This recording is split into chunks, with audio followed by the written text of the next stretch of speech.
नमस्कार दोस्तों। आज हम आपको दिखाने वाले हैं कि मॉसफेट का आगे हम एक क्लास में आपको बताए थे कि मॉसफेट को कैसे हम लोग टेस्टिंग करते हैं और उसका क्या यूज है। तो ये सारे डिटेल हम आपको थ्योरी में बताए थे। आज हमने दो मॉसफेट को लिया है जो एन चैनल का है। तो आज हम आपको दिखाते हैं कि ये कैसे वर्क करता है और ये हम आज आपको प्रैक्टिकल दिखाने वाले हैं। आज ये हमारा जो क्लास होगा वो थ्योरी नहीं होगा।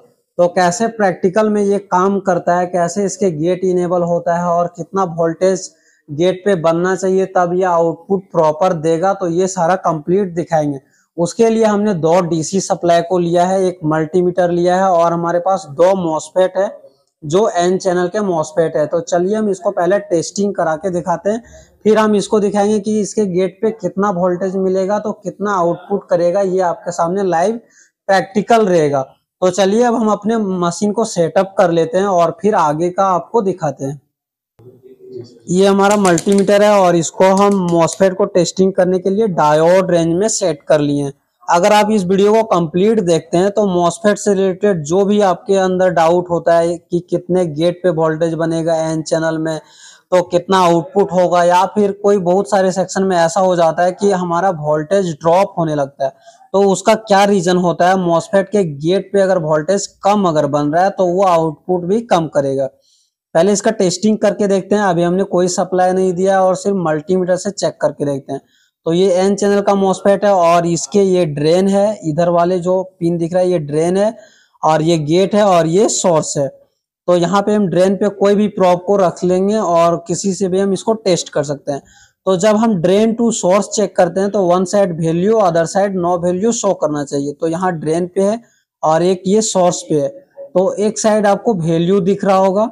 अब हम इसी को सिर्फ प्रोब को चेंज कर लेते हैं। तो इधर हम ब्लैक को कर लिए और इधर हम रेड को कर लिए और अगर हम चेक करें तो यहाँ पे कोई वैल्यू शो नहीं कर रहा है। तो इसके मतलब अभी तो ये ठीक है, लेकिन अभी प्रॉपर ये ठीक नहीं हो सकता है और भी आगे चेक करना होगा। तो इसके ये गेट है, तो गेट से जब हम चेक करते हैं तो ना ड्रेन और ना ही सोर्स में कोई वैल्यू शो नहीं करना चाहिए। तो देखिए अभी हमारा गेट पे हम इस प्रोब को रखे और यहाँ पे कोई वैल्यू नहीं शो कर रहा है। फिर एक बार हम यहाँ पे सोर्स पे रखते हैं तो भी कोई वैल्यू नहीं शो कर रहा है, तो ये ओके है। एक बार हम यहाँ पे रेड प्रोब को चेंज करके और फिर से चेक करते हैं। तो यहाँ ड्रेन पे हम ब्लैक को रखे हैं और यहाँ पे रेड को रखे हैं, तो अभी तो कुछ भी नहीं शो कर रहा है। एक बार हम गेट पे भी रखते हैं तो देखिए अभी सोर्स पे हमारा बीप करने लगा। तो इसका रीजन क्या है, आगे जब हम चेक किए थे गेट में नहीं रखे थे उससे पहले तो बीप नहीं कर रहा था। जैसे ही आप एन चैनल के मॉसफेट पे अगर आप रेड प्रोब को कभी रखते हैं तो क्या होता है, क्योंकि इसके गेट में कुछ वोल्टेज चाहिए होता है इनेबल होने के लिए। जैसे ही हम रेड प्रोब को रखते हैं तो मल्टीमीटर से जो हमारा पॉजिटिव प्रोब होता है यहाँ से कुछ सप्लाई होता है, जिसके कारण इसका गेट इनेबल हो चुका है, इसीलिए ये बीप कर रहा है। तो अब हम इस मॉसफेट को उठाएंगे और दोनों पिनों को एक बार शॉर्ट कराएंगे। अब ये शॉर्ट हो गया तो अब हम फिर से चेक करते हैं कि ये हमारा ये पिन और ये बीप कर रहा था, तो फिर ये बीप कर रहा है या नहीं। तो अब हम चेक कर रहे हैं तो कोई बीप नहीं कर रहा है, ये रीडिंग शो कर रहा है। एक बार हम फिर से इसी प्रोसेस को दोहराते हैं। अभी देखिए हमारा ये बीप नहीं कर रहा है, लेकिन एक बार अगर हम गेट पे इसको रख के और फिर से दोबारा अगर हम चेक करते हैं तो ये बीप करने लगता है। और फिर अगर इसी प्रोसेस को हम एक बार शॉर्ट करा लेते हैं और फिर से हम इसी तरीके से फिर इसको चेक करते हैं तो ये बीप नहीं कर रहा है। तो अगर आपके सोर्स और ड्रेन से बीप करता है तो इसके मतलब ये 100% आप नहीं मान सकते हैं कि हमारा मॉसफेट शॉर्ट है।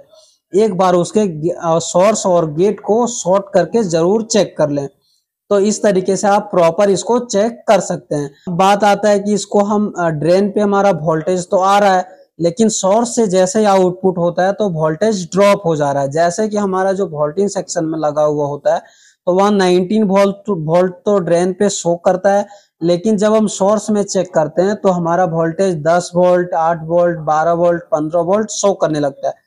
तो हमारा दिक्कत होता है ये गेट वाले वोल्टेज से। तो अभी हम दो डीसी सप्लाई से आगे हम आपको दिखाएंगे। यहाँ पे देखिए हमारे पास एक डीसी सप्लाई है जो QJE का है और लैपटॉप रिपेयरिंग करने के लिए ये परफेक्ट होता है। और एक और हमने डीसी सप्लाई लिया है, ये कोराड का है। और ये दोनों डीसी सप्लाई लेने का हमारा मकसद है कि एक से तो हम इस मॉसफेट के ड्रेन पे वोल्टेज देंगे और हम इसी डीसी सप्लाई से गेट को इनेबल नहीं करा सकते हैं, क्योंकि दो ही, एक पॉजिटिव एक नेगेटिव होता है। तो हम दूसरे डीसी सप्लाई के प्रोब से यहाँ से हम इसके गेट पे वोल्टेज देंगे।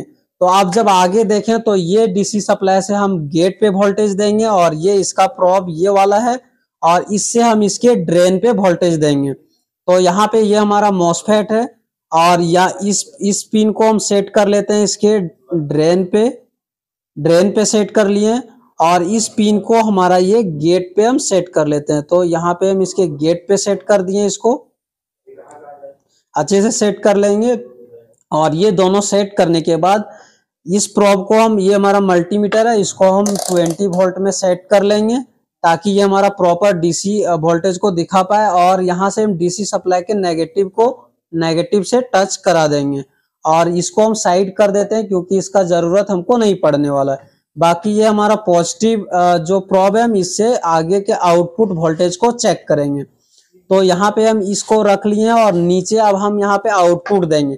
तो सबसे पहले हम इससे तो 19 वोल्ट दे रहे हैं क्योंकि हमारे जो लैपटॉप में लगभग जो ऑन होता है वो 19 वोल्ट से होता है। तो हम यहाँ पे इसमें 19 वोल्ट पे और 3.3 वोल्ट में लगभग सेट कर लिए। चलिए तो पहले हम आपको चेक कराते हैं कि इसके ड्रेन पे हम वोल्टेज दे दिए और बिना गेट पे वोल्टेज दिए क्या हमको सोर्स पे वोल्टेज मिलता है। तो यहाँ से हम 19 वोल्ट दे दिए और आउटपुट भी दिया हुआ है और हम अब चेक करते हैं तो देखिए अभी कोई भी आउटपुट हमारे मल्टीमीटर में नहीं दिख रहा है। तो अब हम क्या करते हैं, जो हमारा गेट पे वोल्टेज है वो हम इस डीसी सप्लाई वाले से दे देते हैं। तो यहाँ पे देखिए हमारा ये गेट है और इसमें हम लगा दिए इस प्रोब को ताकि इसके गेट पे वोल्टेज बन जाए और डीसी सप्लाई को हम यहाँ से ऑन कर देते हैं। अभी हमने 5 वोल्ट दिया हुआ है आउटपुट और अब हम यहाँ पे प्रोब को उठा करके हम चेक करते हैं कि कितने आउटपुट हमारा हो पा रहा है। तो अगर यहाँ पे देखें तो हम दे रहे हैं 19 वोल्ट और आउटपुट कितना मिल रहा है, तो 12.5 वोल्ट के लगभग मिल रहा है। अब हम क्या करेंगे कि इसके गेट वाले वोल्टेज को बढ़ाएंगे। तो देखिए 13 वोल्ट ये जा चुका है, तो 13 वोल्ट यहाँ पे मिल रहा है। कम ज्यादा हो रहा है क्योंकि डीसी सप्लाई से कुछ वोल्टेज कम ज्यादा होता है, तो इसीलिए ये कम ज्यादा आपको दिखा रहा है। अब हम क्या करते हैं, एक बार आउटपुट को बंद करते हैं और यहाँ से वोल्टेज को हम चेंज करेंगे। तो यहाँ से 5 वोल्ट था, एक बार हम इसे 10 वोल्ट लेकर के चलते हैं। 10 वोल्ट ले गए और हम यहाँ से फिर से ऑन ऑफ स्विच को दबा करके एक बार ऑन करेंगे। तो ये हमारे पास ऑन हो चुका है। तो अभी आपको मिल रहा था 13 वोल्ट। अब फिर से हम चेक करते हैं तो आप देख सकते हैं कि मल्टीमीटर में सिर्फ हमने गेट के वोल्टेज को बढ़ाया है और आप देखिए धीरे धीरे ये वोल्टेज बढ़ रहा है। तो लगभग आपको 15-16 वोल्ट तक आपको मिलने वाला है। तो जैसे ही हम अभी आप देख सकते हैं कि जब हम गेट के वोल्टेज को बढ़ा रहे हैं तो हमारा क्या हो रहा है, आउटपुट भी बढ़ रहा है। तो एन चैनल के मॉसफेट में आउटपुट से अधिक वोल्टेज से इसके गेट को इनेबल कराते हैं तो हमें आउटपुट प्रॉपर मिल पाता है। तो इसीलिए आप इसको प्रैक्टिकली से भी समझ सकते हैं कि अगर हम गेट के वोल्टेज को बढ़ा रहे हैं तो हमारा आउटपुट बढ़ रहा है। एक बार और हम थोड़ा सा बढ़ाते हैं तो फिर से हम एक बार इसे ऑफ करते हैं और यहाँ से वोल्टेज को हम ले जाते हैं 12 वोल्ट तक और एक बार फिर से हम ऑन ऑफ ऑन करते हैं और फिर एक बार हम चेक करते हैं कि अभी कितना वोल्टेज मिल रहा है। तो आप देखिए यहाँ पे आपको 16 वोल्ट 17 वोल्ट तक लगभग मिलेगा। तो थोड़ी देर हम आप लगाए रखते हैं और चेक करते हैं। तो ये लगभग हमको अभी 16 वोल्ट तक मिल रहा है क्योंकि हमारा जो इनपुट है वो 19 वोल्ट है और गेट पे वोल्टेज 12 वोल्ट बन रहा है। तो आउटपुट कितना मिल रहा है, 16 वोल्ट। तो इस तरीके से आप इसके गेट पे अगर वोल्टेज कम बनता है तो आउटपुट भी आपको कम ही मिलने वाला है क्योंकि ये हमारा एन चैनल का मॉसफेट है। अगर ये प्रॉब्लम आपके पास आता है तो आप सबसे पहले गेट के वोल्टेज को चेक करें और गेट के आगे जो भी कंपोनेंट लगा हुआ होता है इस कंपोनेंट को चेक करें। बहुत जगहों पे आपको वोल्टेज डिवाइडर देखने को मिलता है, तो वोल्टेज डिवाइडर को अच्छे से चेक करें। ना कि अगर आप मॉसफेट को चेंज करते रहेंगे तो आपका प्रॉब्लम सॉल्व होने वाला नहीं है। ये हमारा जो मॉसफेट था वो एन चैनल का था। तो चलिए हम आपको दिखा दें कि एन चैनल और पी चैनल को मल्टीमीटर से हम कैसे पहचान पाएंगे। तो इसी वीडियो में हम चाहते हैं कि आपको कंप्लीट जानकारी मिल जाए। तो इसके लिए हम अगर एन चैनल को आपको पहचानना है तो मल्टीमीटर को आप बीप रेंज में सेट कर लेंगे। यहाँ से हमने इसको बीप रेंज में सेट कर लिया है। तो ये अगर एन चैनल का मॉसफेट होगा तो अगर हम ब्लैक प्रोब को ड्रेन में रखते हैं और रेड प्रोब को सोर्स में रखते हैं और वैल्यू शो करता है तो वो हमारा एन चैनल का मॉसफेट होता है। और अगर रेड प्रोब को ड्रेन पे रखते हैं और ब्लैक प्रोब को सोर्स पे रखते हैं और वैल्यू शो करता है तो वो हमारा पी चैनल मॉसफेट होता है। अगर अभी हम यहाँ पे देखें तो ये हमारा एन चैनल मॉसफेट है जो कि हम पहले भी बता चुके हैं। तो अगर हम यहाँ पे ब्लैक प्रोब और ये सोर्स पे रेड प्रोब रखें तो वैल्यू शो करेगा। तो देखिए हमारा मल्टीमीटर वैल्यू शो कर रहा है। अगर हम इसको चेंज करके एक बार दिखाएं तो देखिए यहाँ पे रेड प्रोब रख लिए और यहाँ पे ब्लैक प्रोब, तो कोई वैल्यू शो नहीं कर रहा है। तो ये मॉसफेट पूरी तरीके से प्रॉपर है, अच्छे कंडीशन में है और ये एन चैनल का मॉसफेट है। इसे आप इस तरीके से 100% चेक कर सकते हैं और कंफर्म हो सकते हैं कि ये एन चैनल है, पी चैनल है और इसके गेट पे कितना वोल्टेज देने से ये आउटपुट प्रॉपर देगा। तो ये सारे जानकारी था आपका मॉसफेट से लेकर के। अगर कोई भी डाउट होगा मॉसफेट से लेकर के तो आप उसे इस तरीके से चेक करके कंप्लीट आप उसके बारे में जानकारी प्राप्त कर सकते हैं। अगर आप लैपटॉप रिपेयरिंग, डेस्कटॉप रिपेयरिंग ये सब सीखना चाहते हैं तो आप हमारे एसएमटीसी धनबाद को ज्वाइन कर सकते हैं। यहाँ पे आपको फुली प्रैक्टिकल क्लास मिलने वाला है, एक एक कंपोनेंट का टेस्टिंग मिलने वाला है, कैसे कंपोनेंट काम करता है, कैसे उसे टेस्ट कर सकते हैं, ये सारे कंप्लीट आपको इस यहाँ के क्लासेस में मिलने वाला है।